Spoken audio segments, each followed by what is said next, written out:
maybe you need to have that fight. Is Donald Trump going to shut down Congress for Tulsi Gabbard? Maybe we need to find out.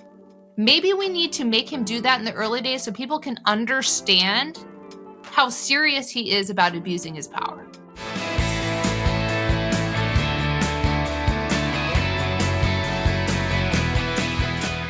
Hello and welcome to the Bulwark Podcast. I'm your host, Tim Miller. A couple notes before we get to our favorite weekend guest.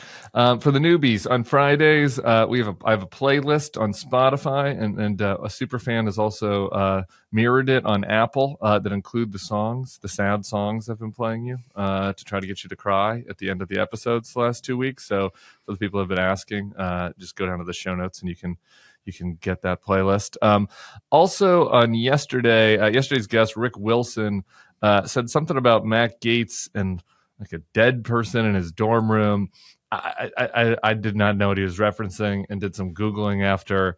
There didn't really seem to be any evidence of that out there. There was a Snopes item on it. So look, there are plenty of things to criticize Matt Gaetz on without getting into conspiracy land. We're going to try to be reality-based here at the Bulwark. There is much to complain about, limited by the confines of reality. So just wanted to have a clarification on that. Speaking of somebody who has much to vent about within the confines of reality, it is Amanda Carpenter. She's a writer and editor at Protect Democracy, and she's the co-author of The Authoritarian Playbook for 2025, something we're about to live through. Amanda, how you doing, girl? Hey, I'm good. I understand there were tears on the podcast earlier this week. Yeah. I've got to say, after taking about a week, myself feeling sad, I have moved into anger activation, let's do some stuff mode. So really? Let's go. I love to hear that because that's what I was going to ask. So you're not in the fetal position anymore. Nope. I was stunned for about a day, but you know what? That's what they want us to be.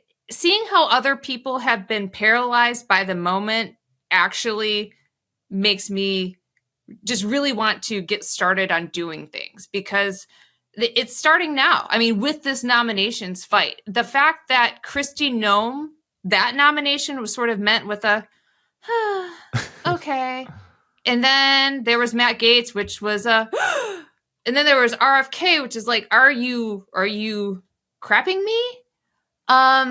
Yeah, it's time to fight. And the idea that nobody can do anything is false. It is false. So let's talk. Okay. I love that. I might have to call you once a week or so for a pep talk because I'm all over the place. I'm with you. I'm with you sometimes. I'm the Joker other times. I just want to laugh, cry. Listen, that's not to say cries too. Yeah. I don't know. I'm covering the entire range of the emotional palette. Yeah, and I'm not to say if you are feeling upset, take time. It is very important, whatever time that people need to process this, to get in a place where maybe you feel ready to do something, take it. Because this is going to be a long fight. And nobody wants to hear that after the last election. And Kamala Harris, yeah, she gets to take a vacation. I actually think you might probably need a vacation. Sarah Longwell needs a vacation. But get rested, get ready, because there can't be free passes on all this. I'm not going anywhere. I'll take a vacation next year. I'm right here with you all. You're stuck with me. I might do a Thanksgiving Day pod. Producers could take a vacation. I'll be alone. With a little antenna. Live streaming on Twitch, trying to play video games with somebody. Live streaming on my Instagram.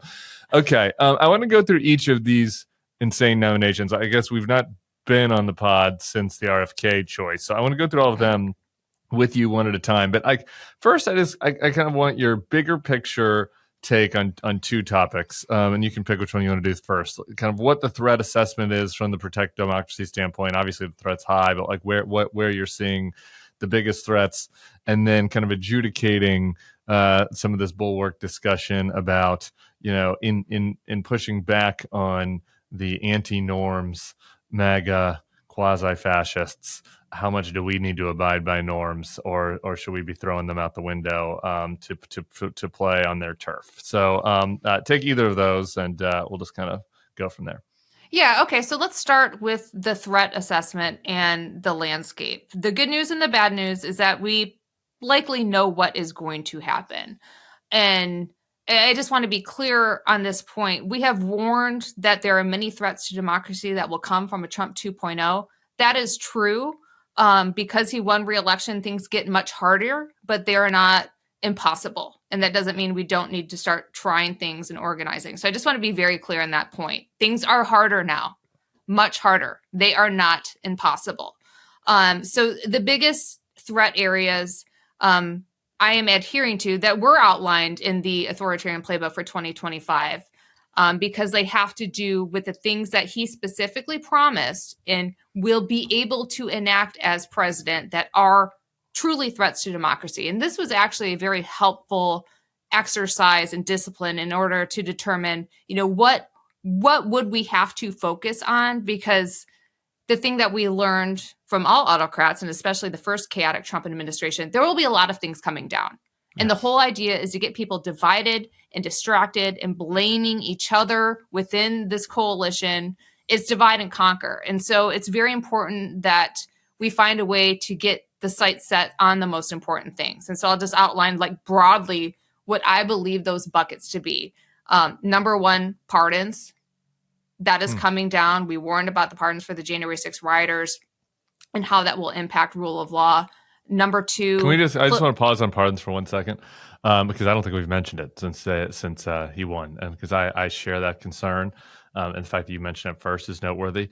The other thing that I think is underappreciated with the pardons that we need to be people need to be vigilant about, particularly in your world and in the legal world, is the impact that the pardons have on people to act extrajudicially in other areas, right? And so if it comes in and immediately pardons a bunch of people, that's like a signal to the ICE agents and to the constitutional sheriffs and stuff, right? That you can do what you want because we'll cover your back. And I think I just wanted to put a finer point on that, because I think it's not just letting the people January 6ers out. It's what signal that sends.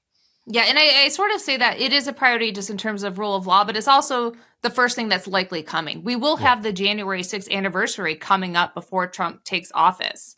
That is a big opportunity to shine a spotlight on what's coming, because this narrative that has set in that there's just a bunch of trespassers who didn't really do anything wrong, they deserve pardons. There's some truth perhaps to that, but if you look at how these investigations have gone, a lot of those people have gotten off relatively lightly. What he is talking about doing is pardoning the people from the DC jail, the DC choir.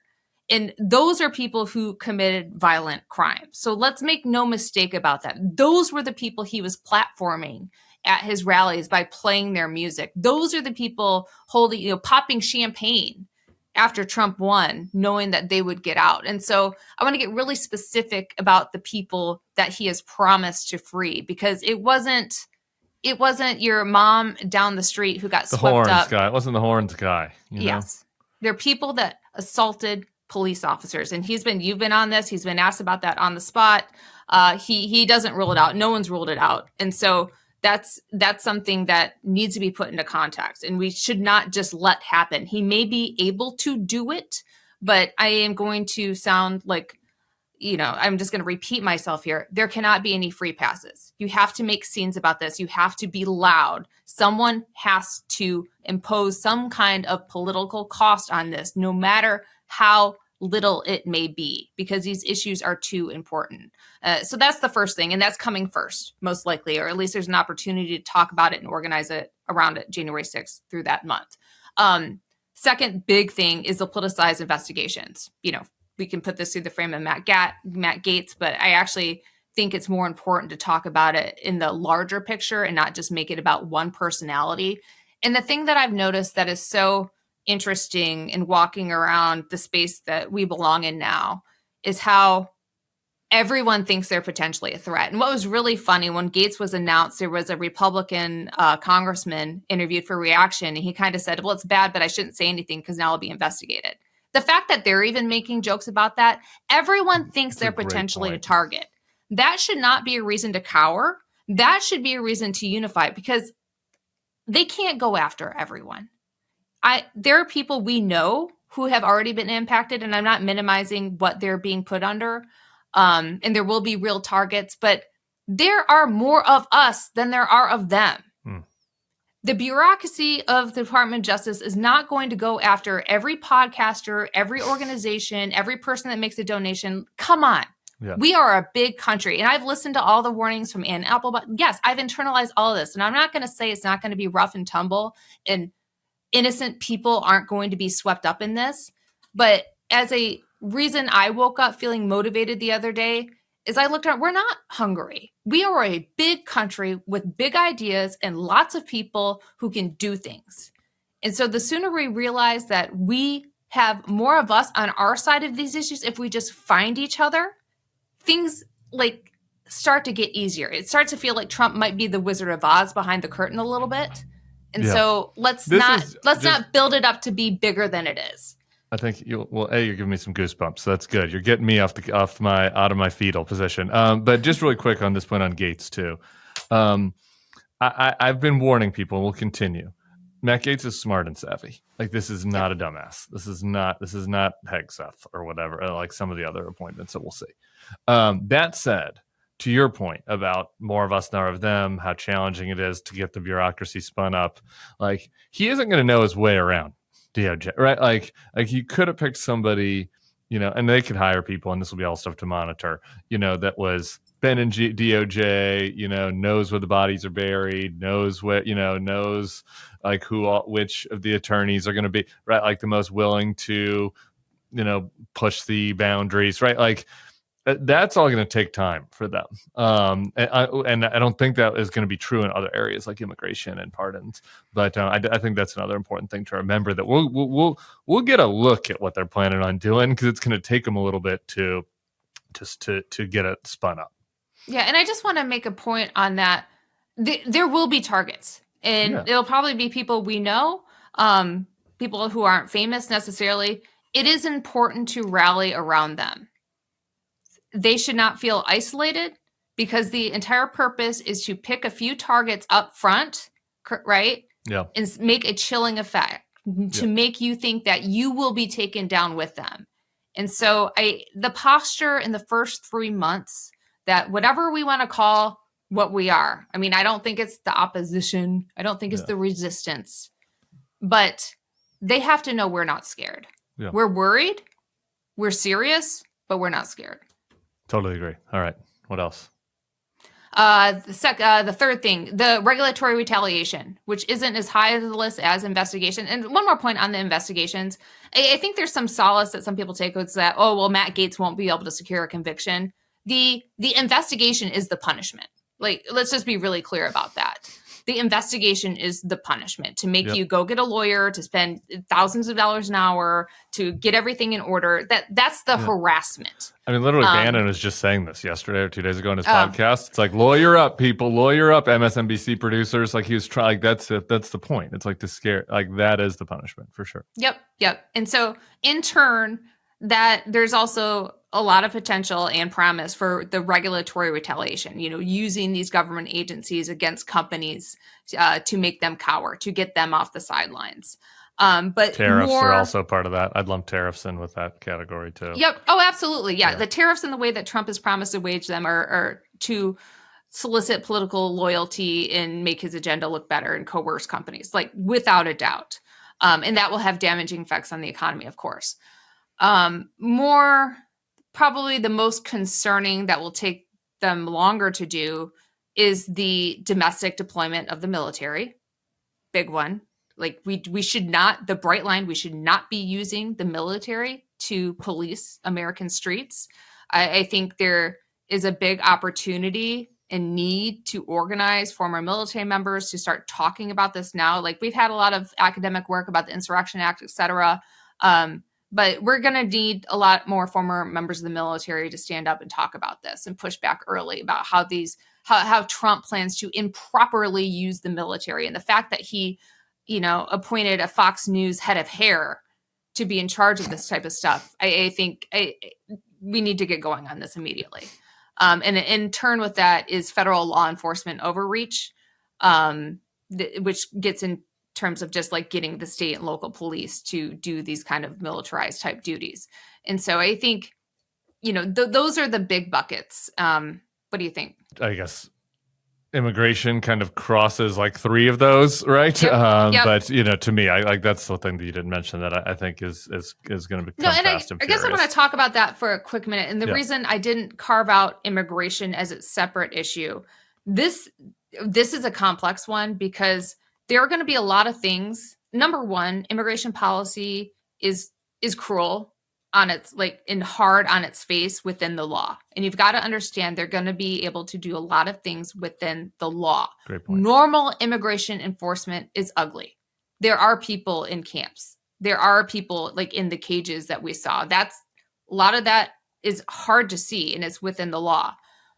The reason why I think it's potentially, I'm just offering this as an idea and a frame to talk about things in terms of domestic deployment of the military and federal law enforcement, is because that's when you talk about going beyond the law.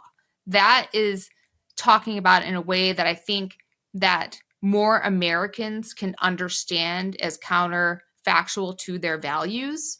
You may be for robust immigration enforcement. I am.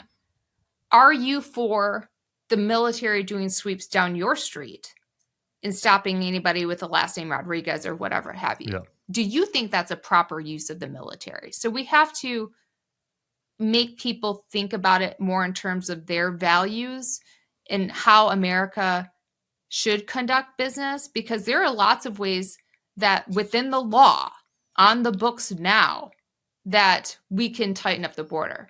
They're talking about seizing and expanding power. And as we know from history, once you consolidate that kind of power, it rarely is just used for that purpose.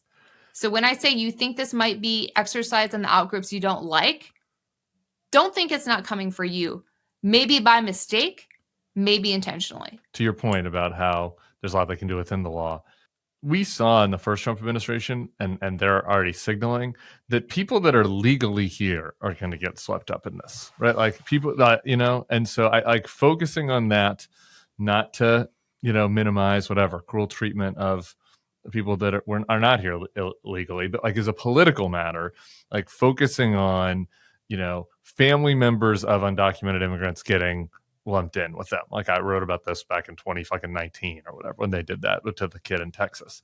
TPS, like people that came legally, that we had a deal with them, and now they're reneging on the deal and sending people back to a place they've never been. Right? Like that sort of stuff, like picking and choosing, areas where they will kind of play fast and loose, I think is another way into the same point you're making about the military, focusing on things that are going to make the American people go like, wait a minute, that's too much.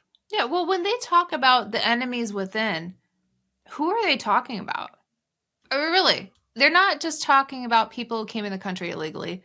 That is a broad swath of people. They're talking about anyone who opposes them.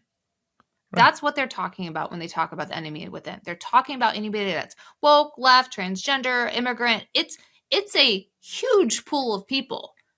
And there's a reason why they're not specific, because they are amassing this power and they want a lot of leeway to do with it what they want. Yeah.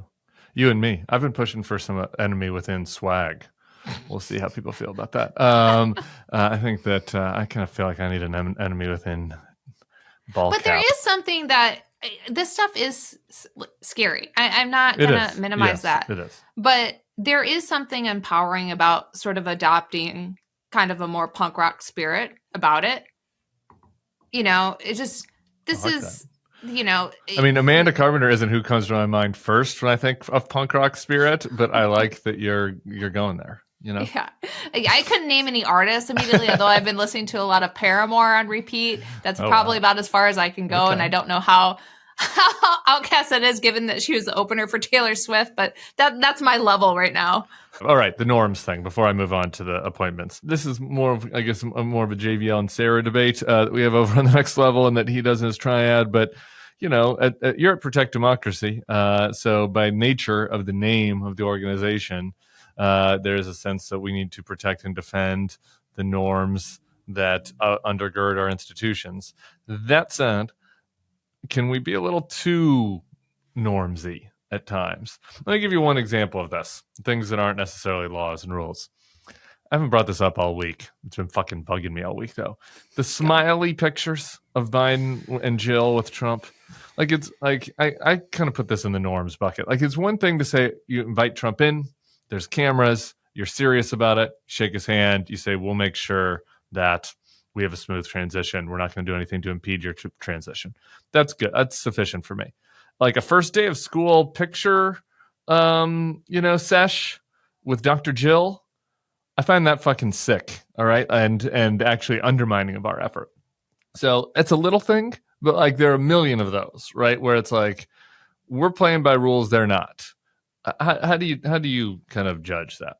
Yeah, I agree with you. The images of that didn't sit great with me because it makes the point that a lot of the MAGA people make is that, oh, they didn't really mean it. They didn't really mean it. I'm not sure why the cameras had to be there. Right. Do we have to have the photos of them sitting in front of the fireplace, shaking hands and making nice? I think one photo of Biden letting Trump into the White House probably would have sufficed. Sure. Right. Like, we're not going to say don't do it or whatever. Yeah. But them smiling at each other and, acting like, Trump. Let's just be honest. Biden and Jill looked happier to see Trump than to see Kamala. I mean, whatever. Maybe this is armchair psychology, but like that stuff matter. Like images matter, Yeah. But in terms of the greater norms discussion, I think there's a way of respecting the traditions and things that we have, but not falling over ourselves to make nice about it. Preserving norms doesn't mean you don't disagree and you don't have loud disagreements and you don't have passionate disagreements and you don't show what you think is beyond the pale. And so I think a lot of people, when we get into the norms discussion, it means we're going to be nice. Really, like, we're going to be civil. We're not going to be violent. Absolutely not. But I don't think you have to make nice. Yeah, also considerate of decorum. Right. I mean, they're starting to confirm judges in the Senate, but and there's some element of me that's like, if necessary, shouldn't Chuck be keeping them through weekends to do what needs to be done? Like all of that kind of stuff. You know what I mean? Like we don't need to be. All that stuff is within the bounds. And so maybe this is a good time to start talking about my days, working for Ted Cruz. The things that we did to hold the Senate floor were within the rules. Yeah. Right. When Senate Mitch McConnell didn't want to confirm Merrick Garland, that was within the rules. I understand everyone thinks that's a big travesty. That was into the rules. You didn't have to hold an up or down vote on them. So I think people need to start thinking about what tools do I have and how will I use them? Right. How many people in the world would you guess have been forced to flee their homes? 1 million? 5? 10? What if I told you the number was 122.6 million? If that were a country, it would be the 6th largest in the world. Every day, people all around the world leave their homes because of violence, ethnic, religious, or territorial conflict, persecution, political upheaval, climate-related events, or other crises. In 58 countries, people on the move can look to Jesuit refugee services for help. JRS is a ministry of the Jesuits, the Catholics you might know best for their schools and universities. Their work in education is especially meaningful here as they operate schools and refugee camps and offer job training, mental health support, and community building programs worldwide to support those who have had to leave behind everything they know to keep themselves or their families safe. JRS is known for going where others don't and staying long after others have left, standing in solidarity with those experiencing the impacts of world events others have forgotten about. Their mission is to accompany, serve, and advocate for forcibly displaced people so they can heal, learn, and determine their own future. I went to Jesuit school. I guess some of you probably heard about that before. And though I've, got some issues with the Catholics, I just love the Jebbies. They were always the best. They treated me so well. I think that they were an important influence on my maybe a little too late in life developing moral compass. But a lot of the things I've come to value and focus on, I can look back and see the little buds of them not quite sprouting, but being seeded to torture the metaphor from the Jesuits. And I've been a long-time advocate for refugees and doing volunteer work and supporting refugees. We asked attendees to our wedding actually to donate to refugee services. It's something I've long time been passionate about, and so I hope that you will support this great organization. So if you want to do something good today to balance the rough few weeks, go visit JRS USA online. Read some of the additional stories about their work, and then make a donation or look at other ways of supporting JRS's work, like advocacy or volunteering. To check them out and show them that the Bulwark sent you, visit jrsusa.org/bulwark. That's jrsusa.org/bulwark. Yeah. Let's get into that. I want to play John Thune, who I don't know that he knows what he signed up for. I don't know. I don't know. The John Thune thing is a little bit of a mystery to me. But he was on with Brett Baer, the place you go if you're a good Republican. Brett was asking him about these appointments, and I want to play a little bit of that. Would you have to do recess appointments? You're saying yes or no. Would you say? Well, I hate to say yes or no because I think that's still an open question. My view is we want to do this the regular way and give the Democrats a chance to work with us on getting people in place. And the first ones that are going to come up are the national security, and I hope the Democrats will work with us on defense and CIA and NSA and some of those and state.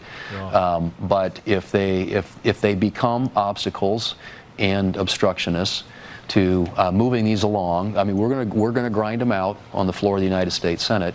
I just said we're not taking any options off the table. Right. So I read that as if we need to confirm these people without hearings, it's not Donald Trump's fault for nominating totally incompetent clowns who couldn't get a security clearance. It's the Democrats' fault for being a little too mean about it. But I saw your response to that was basically Dems need to take a Tea Party spirit to taking this stuff on. So talk about that a little bit. Yeah. So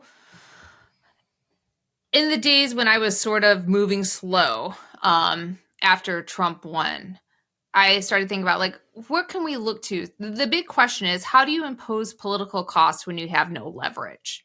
And I started looking at Erica Chenoweth and Gene Sharp and these other books, which I am still going to do a very deep dive on and become a student of. But the closest corollary... Can you educate us a little bit? I don't know Gene Sharp. Yeah, these are scholars that talk about resistance type strategies that worked in other countries and use cases, which I want to get much smarter on, because there's probably a lot of lessons to be drawn. So listeners, send me more things to fill out my bookshelf because I'm going to get real nerdy. But short of that, after a couple days of reading, I realized this is all stuff that the Tea Party did quite effectively. And this is in my recent memory for the most part. Yeah. And if you look at, we can talk about the Tea Party, but I'm going to just talk about my experience working with Ted Cruz and Jim DeMint because it so closely aligns with what was in the Senate. Those were both senators that everyone tried to ostracize, to say no one likes you, everybody hates you, you can't do anything. And we ground things to a halt quite often, using the rules within the Senate. And so when John Thune says, well, if the Democrats want to grind this out, yes, I'm saying yes, go grind that out. Make them call up one by one as slowly as possible, make it painful, make a show, organize around it.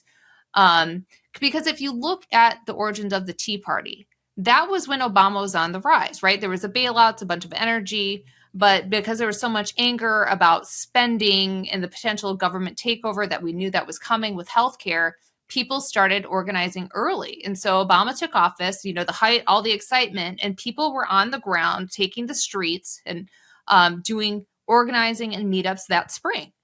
Right? Yeah. And so there was an outside-in strategy that was movement-based, not organized around a particular politician and what have you, to try to influence the people who were in Washington who could potentially do something with their limited tools. And that really was Jim DeMint and Ted Cruz became sort of vehicles or avatars of that.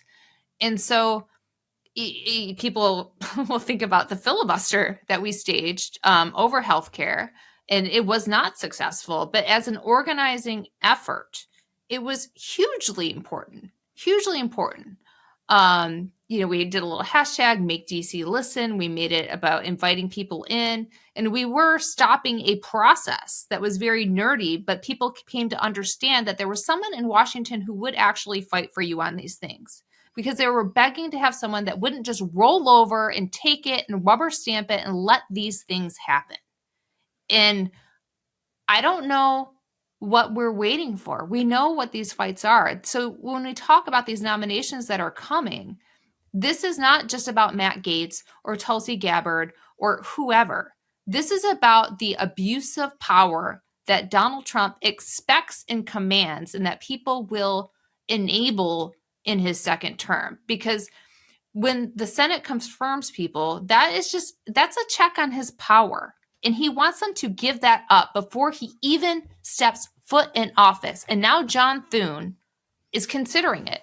He's not saying, of course we're going to have a confirmation process. Of course we're going to have up or down votes. He's saying, I don't know.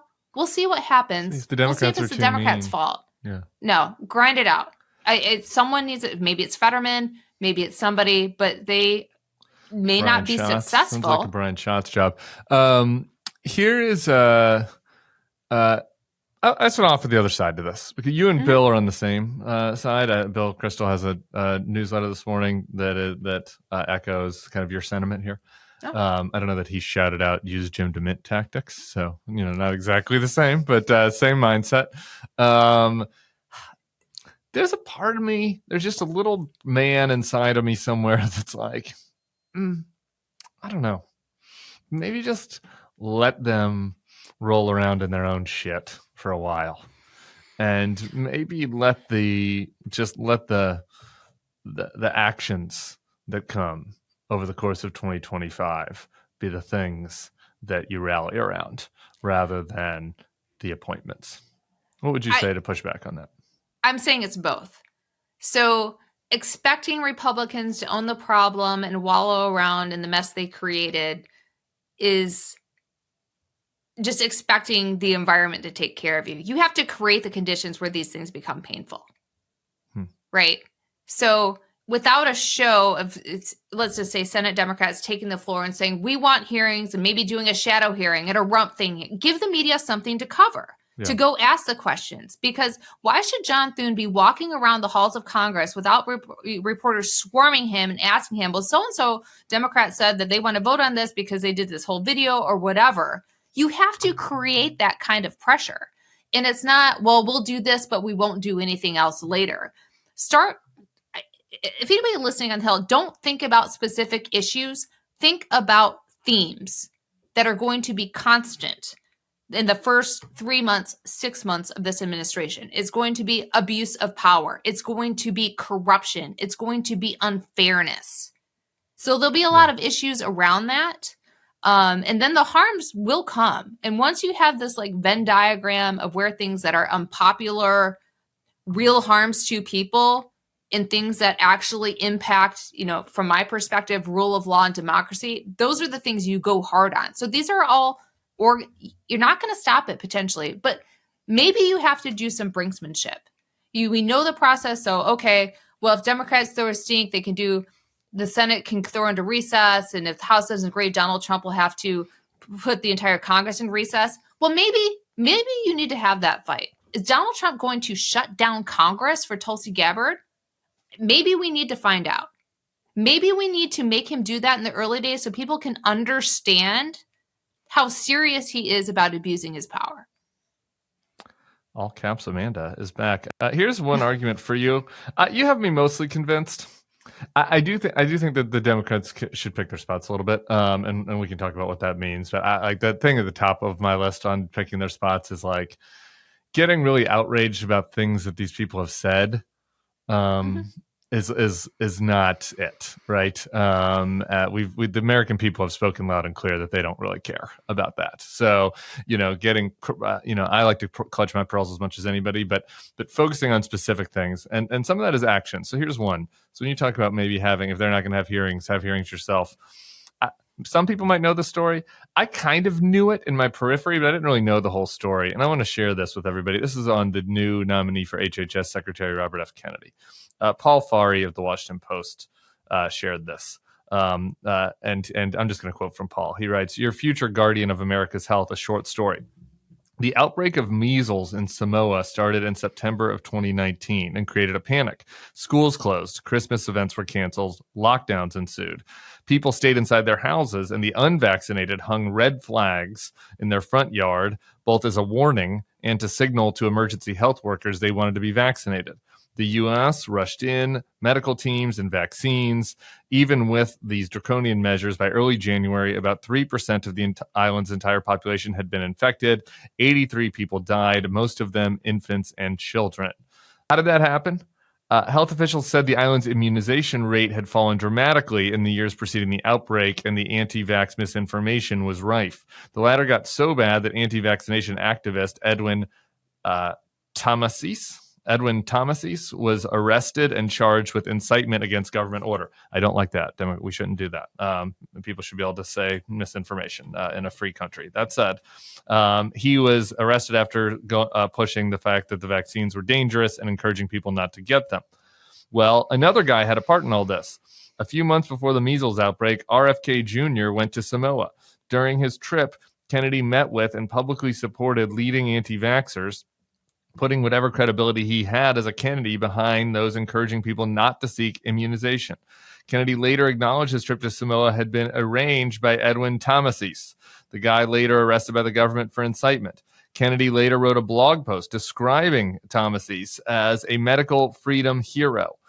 Kennedy had all manner of disclaimers about his trip to Samoa, but it's what he didn't do that's worth noting. Encourage people to save their lives and the lives of their babies by getting vaccinated. Anyway, that's the guy who'll be in charge of America's health.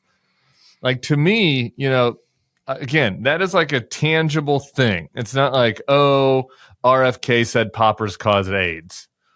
That's a really stupid thing to say. I don't think poppers caused AIDS. I'm making myself a little graphic with the help of some of our listeners, saying, come and take my Rush poppers, government, RFK. You can pry it out of my cold, dead hands.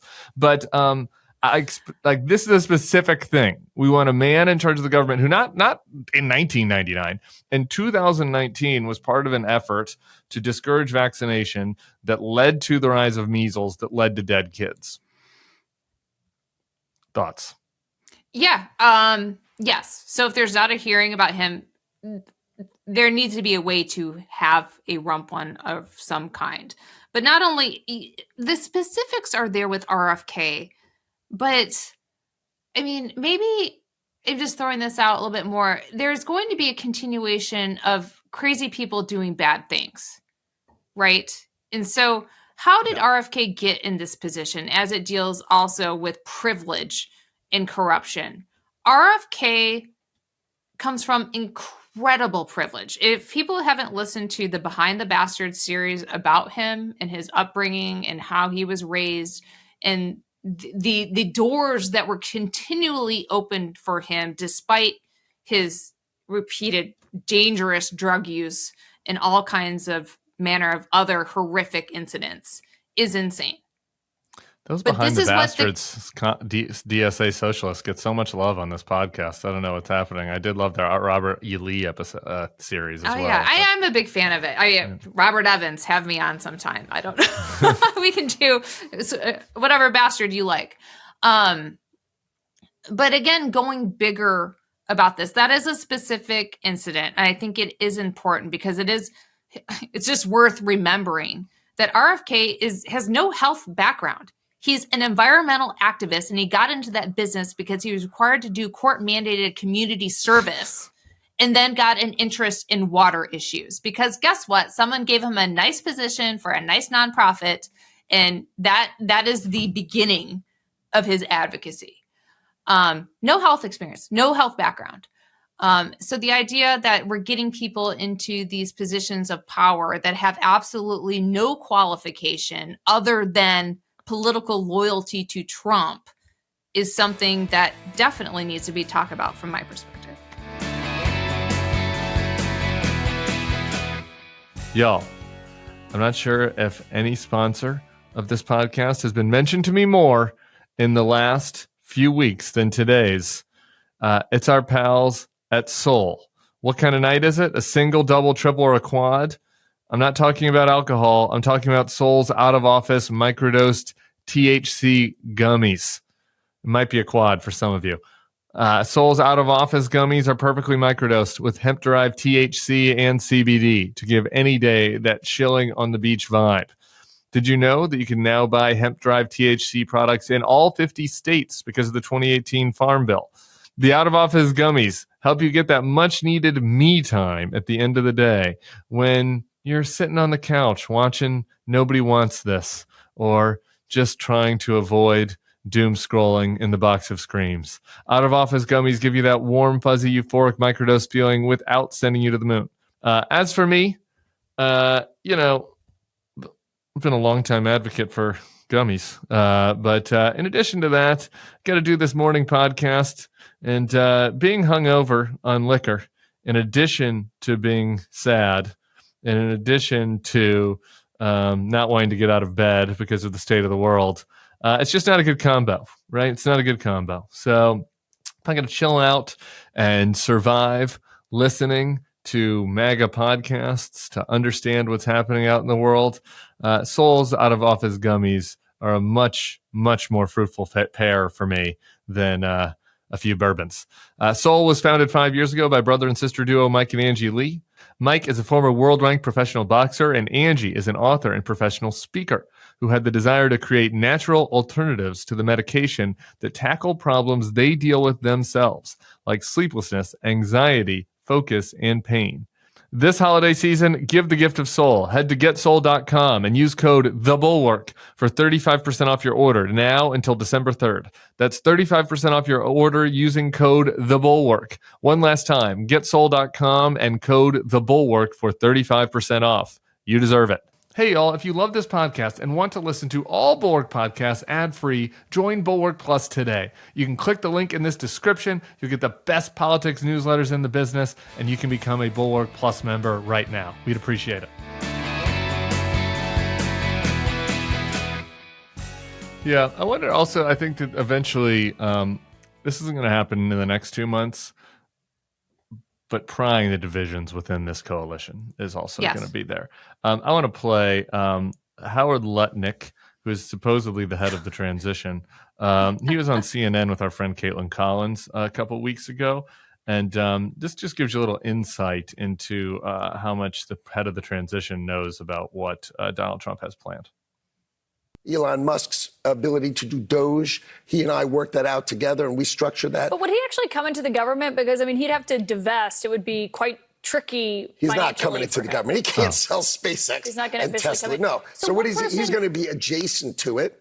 Think adjacent to it, and writing software for the government, and then giving the software to the government, and helping the government. It's going to be amazing. Okay, I mean, his point is really interesting. But so here's what he vaccines said. don't cause autism, which is what RFK pushes, which is why people are concerned that he could get a job like HHS. And I don't even think he's not getting a job for HHS. What he's trying to do, here's what he wants to do. He said, I want data. So that's the head of the transition, just like 3 weeks ago. Elon Musk is not coming into the government. He's just writing software for the government. Robert F. Kennedy Jr. is not getting the head of HHS. And like the people who think that they are going to be in charge, and like while the crazies go off and do their shit, they're in for a rude awakening. The thing, just a point about the Elon Musk being appointed to the Doge Department of Government Efficiency. The whole farce that this is actually about cutting government spending and not preserving spending for Elon Musk and his companies is the biggest ruse of all. And it is amazing to me how easily that has been accepted, that this just isn't about giving Elon a seat at the table to get all the contracts and everything else that he likes. The idea that this guy said with a straight face that he's just going to be writing software for out of the goodnesses of his heart for the government. How did they not laugh him off the set? What? I think Caitlin tried. I know this isn't a Caitlin thing. She gets these interviews. Number one, I really liked your interview with her. Thank you. I am thankful that she does what she is doing, because we do have to hear from these people. And I would never play poker with her, because the way that she keeps a straight face through that, girl, if CNN goes down, go sit at the table in Vegas. Somehow, it's just somehow that the Lutnicks of the world and the John Thunes of the world, I think, have convinced themselves that it's the Gateses and the Elons and the RFKs that are the dupes, and that they are going to be in charge. And it's the opposite. You're the dupe, Howard Lutnick, John Thune. The craziest people, the clowniest people are the ones that are in charge. And you might like win a little battle here or there and some skirmish on something that you care about that they don't care about. But I just like, they don't, I'm not sure that even many of the people on the inside know what they've signed up for here. And I guess I bring that up to say that presents opportunities to the opposition.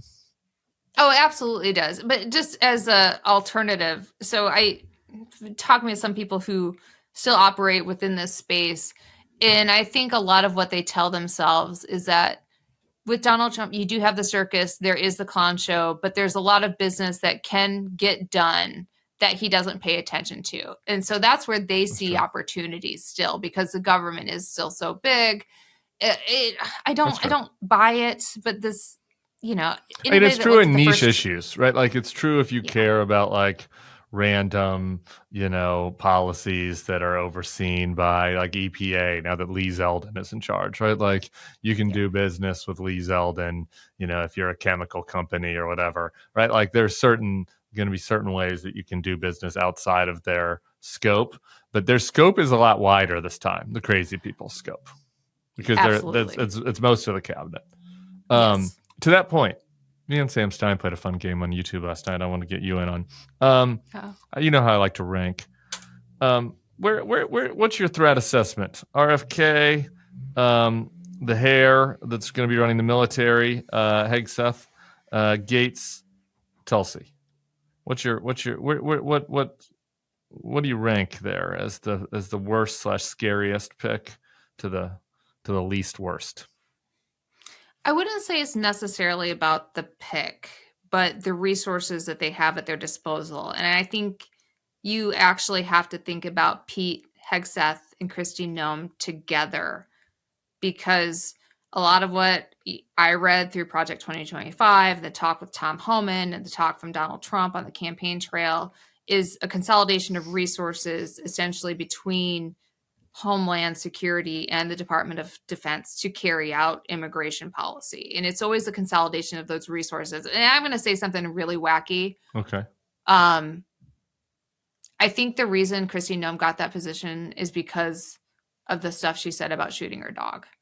I think that signaled to people that she was willing to do hard things. So it worked. And she wouldn't back down from it. Yeah,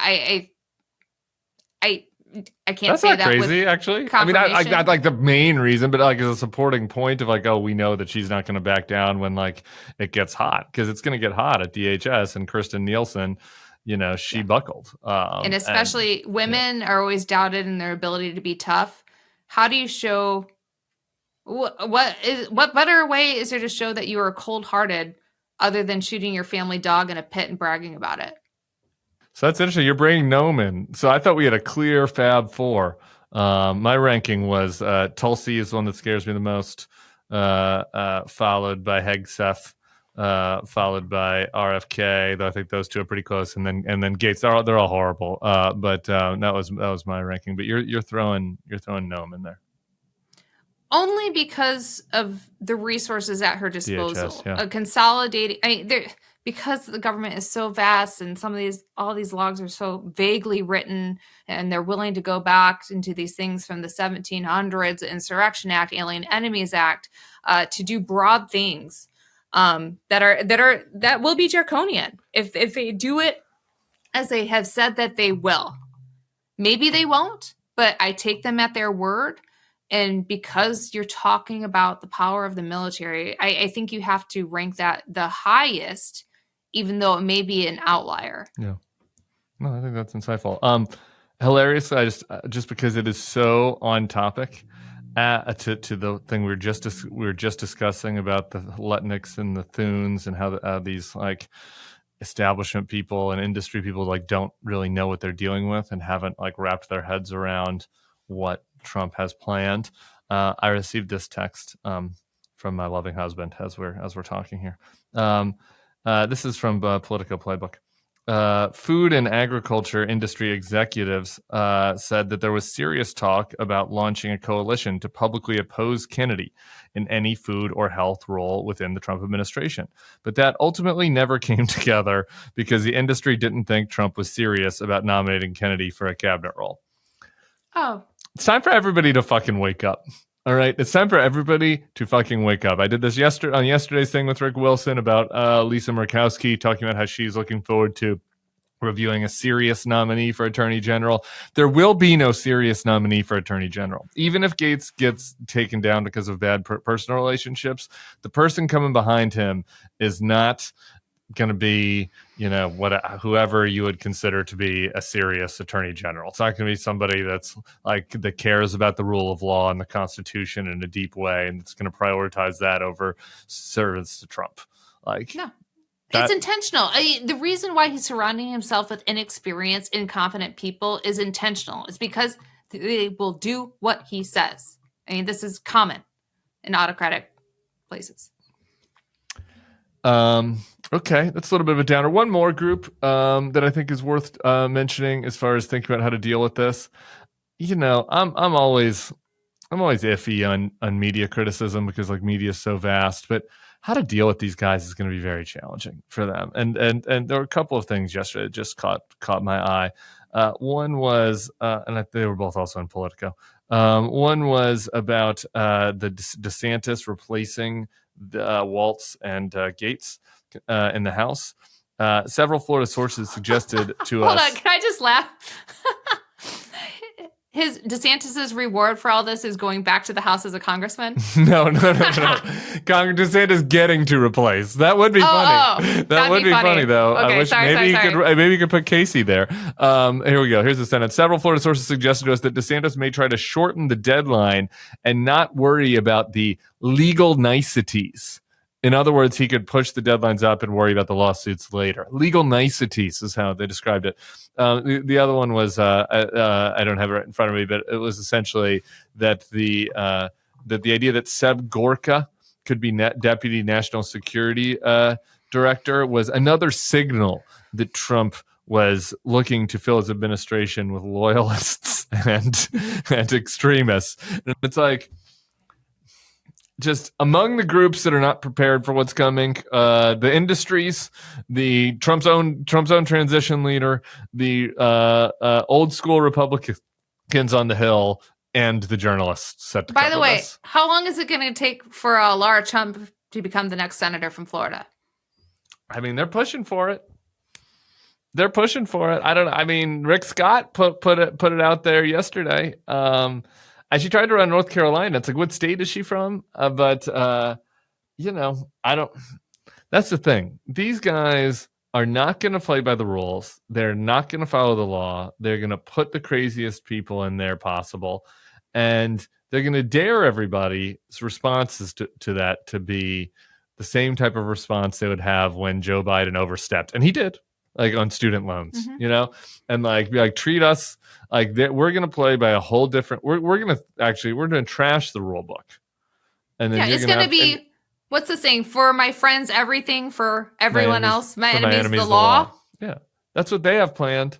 And they're going to trash the rule book, and everyone else to circling back to your original point about how it's time to buckle up and get ready to push back.